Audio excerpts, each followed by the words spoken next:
بسم اللہ الرحمن الرحیم۔ آغاز اس ذات کے نام سے جو وحدہ لا شریک ہے، بے نیاز ہے، احد ہے، صمد ہے، اور اللہ کے سوا کوئی معبود نہیں، جو بڑا مہربان نہایت رحم کرنے والا ہے۔ جناب نبی کریم صلی اللہ علیہ وسلم اس کا آخری رسول ہے۔ محترم ناظرین، نماز فجر کے بعد یہ عمل کرنے سے اٹکے ہوئے یا رکے ہوئے کام حل ہو جاتے ہیں۔ اللہ غیبی مددگار ہو جائیں گے جو نماز فجر کے بعد یہ تسبیح پڑھتے ہیں۔ حضرت سلیمان علیہ السلام کا مجرب ترین دعا ہے۔ یہ ایسا عمل اور تسبیح ہے جو ہر مقصد کے لیے، چاہے حاجت کے لیے کیا جائے، اولاد کے لیے کیا جائے، کامیابی کے لیے کیا جائے، رزق میں برکت و وسعت کے لیے کیا جائے، رکے ہوئے اور اٹکے ہوئے کاموں کے لیے کیا جائے، تو بفضل خدا انشاءاللہ العزیز تسبیح ختم کرنے سے پہلے تکمیل کو پہنچے گی۔ اگر وظیفہ کی ضرورت ہے، اگر رزق میں وسعت اور برکت آپ لوگوں کی ضرورت ہے، تو یہ حضرت سلیمان علیہ السلام کی تسبیح نہ چھوڑنا۔ رشتے، شادی، اولاد، کامیابی، رزق، دولت، مال، خزانے، عزت و شہرت اور مقبولیت کے لیے تسبیح روزانہ نماز فجر کے بعد پڑھے۔ سلیمان علیہ السلام اللہ تعالیٰ کے برگزیدہ نبی تھے۔ سلیمان علیہ السلام داؤد علیہ السلام کے بیٹے تھے۔ سمجھا جاتا ہے کہ انہوں نے متحدہ اسرائیل پر 970 قبل از مسیح سے لے کر 971 تک حکومت کی۔ ان کے بعد ملک اسرائیل کے 2 حصے ہو گئے۔ سلیمان علیہ السلام سلسلہ نسب یہودا یعنی اولاد یعقوب کے واسطے سے جا ملتا ہے۔ قرآن پاک میں انہیں اولاد ابراہیم میں شمار کیا ہے۔ سلیمان بن داود بن عیشا بن عابد بن عابر بن سلمون بن نحشون بن ایم نازب بن ارم بن حسرون بن فارس بن یہودا بن یعقوب بن اسیاق بن ابراہیم۔ داؤد علیہ السلام کی طرح اللہ تعالیٰ نے سلیمان علیہ السلام کو بھی بہت سے معجزے عطا کر رکھے تھے۔ آپ جانوروں کی بولیاں سمجھ لیتے تھے، ہوا پر آپ کا قابو تھا، آپ کا تخت ہوا میں اڑا کرتا تھا، یعنی صبح و شام مختلف سمتوں کو ایک ایک ماہ کا فاصلہ طے کر لیا کرتے تھے۔ سلیمان کی سب سے بڑی خصوصیت یہ تھی کہ آپ کی حکومت صرف انسانوں پر ہی نہ تھی بلکہ جن پر بھی آپ تابع تھے۔ سلیمان علیہ السلام نے مسجد اقصی اور بیت المقدس کی تعمیر شروع کی۔ جن دور سے پتھر اور سمندر سے موتی نکال کر لایا کرتے تھے، یہ عمارت آج تک موجود ہے۔ اس کے علاوہ آپ نے جنوں سے اور بھی بہت کام لیے۔ ایک موقع پر اللہ تعالی نے سلیمان علیہ السلام کو آزمائش میں ڈال دیا۔ آپ کے پاس ایک انگوٹھی تھی جس پر اسم اعظم کندہ تھا۔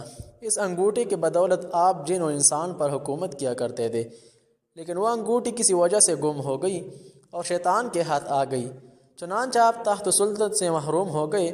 ایک مدت کے بعد وہ انگوٹھی شیطان کے ہاتھ سے دریا میں گر پڑی، جس ایک مچھلی نگل گئی۔ وہ مچھلی سلیمان علیہ السلام نے پکڑ لی۔ جب اس کو چیرا گیا تو انگوٹھی اس کے پیٹ سے مل گئی، اور اسی طرح آپ کو دوبارہ سلطنت اور حکومت مل گئی۔ حالانکہ یہ بات غلط ہے کہ وہ انگوٹھی کی بدولت حکومت کرتی تھی، حکومت ان کو اللہ کے فضل سے مل گئی تھی۔ یہ آیت کا ترجمہ سمجھ لیں۔ انہ من سلیمان و انہ بسم اللہ الرحمن الرحیم۔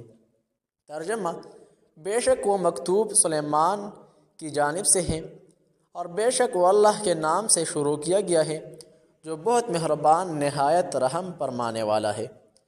حضرت سلیمان علیہ السلام نے بسم اللہ الرحمن الرحیم سے پہلے اپنا نام کیوں لکھا؟ ملک سبا نے اپنے دربار کے سرداروں اور دیگر ارکان مملکت کو حضرت سلیمان علیہ السلام کا مکتوب پڑھ کر سناتے تھے۔ بے شک وہ مکتوب سلیمان کی جانب سے ہے، اور بے شک وہ اللہ کے نام سے شروع کیا گیا ہے جو بہت مہربان نہایت رحم والا ہے۔ یہ آیت نمل میں موجود ہے، پارہ 19 میں۔ اللہ تعالیٰ نے مسلمانوں کو بعض چھوٹی چیزوں اور مختصر نیکیوں سے بڑی برکت عطا کی ہے۔ بسم اللہ الرحمن الرحیم بھی اسے میں شامل ہے۔ اس آیت کے ذریعے اللہ تعالیٰ کی غیبی مدد حاصل ہوتی ہے۔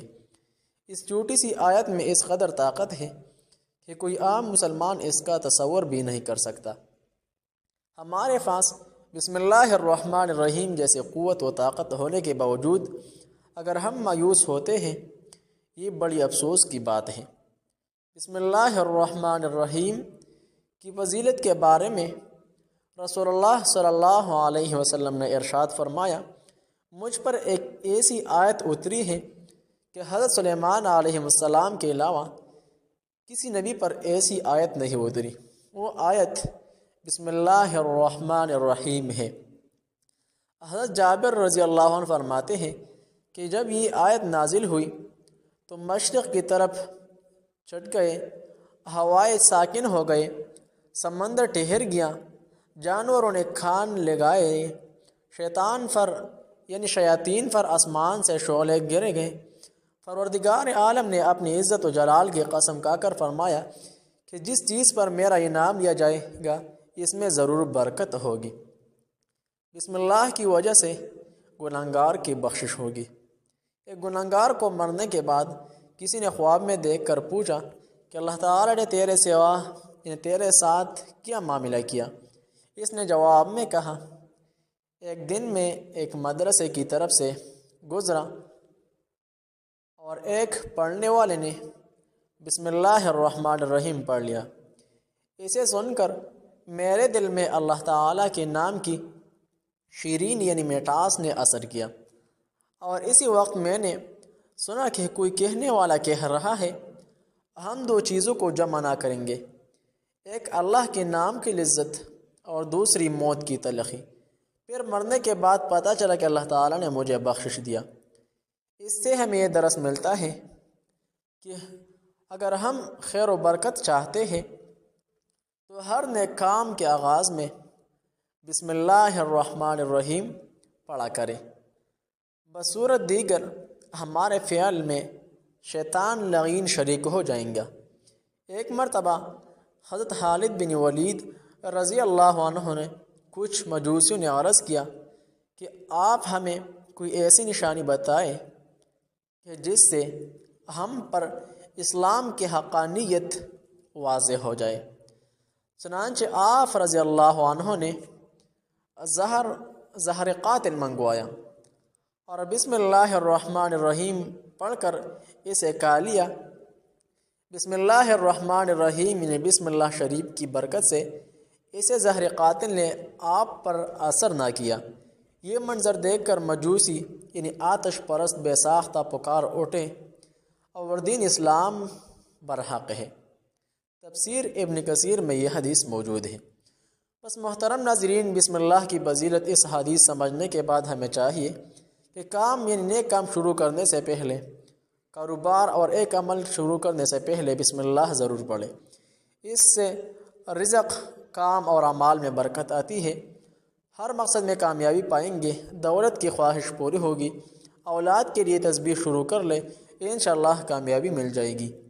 محترم ناظرین، چینل ضرور سبسکرائب کریں، ویڈیو دیکھیں اور شیئر کریں، دعاؤں میں یاد رکھیں، اپنے والدین کا خصوصی خیال رکھیں، صدقات اور 5 وقتہ نمازوں کا اہتمام کریں، جہاں بھی رہے خوش رہے، سلامت رہے۔ السلام علیکم ورحمۃ اللہ وبرکاتہ۔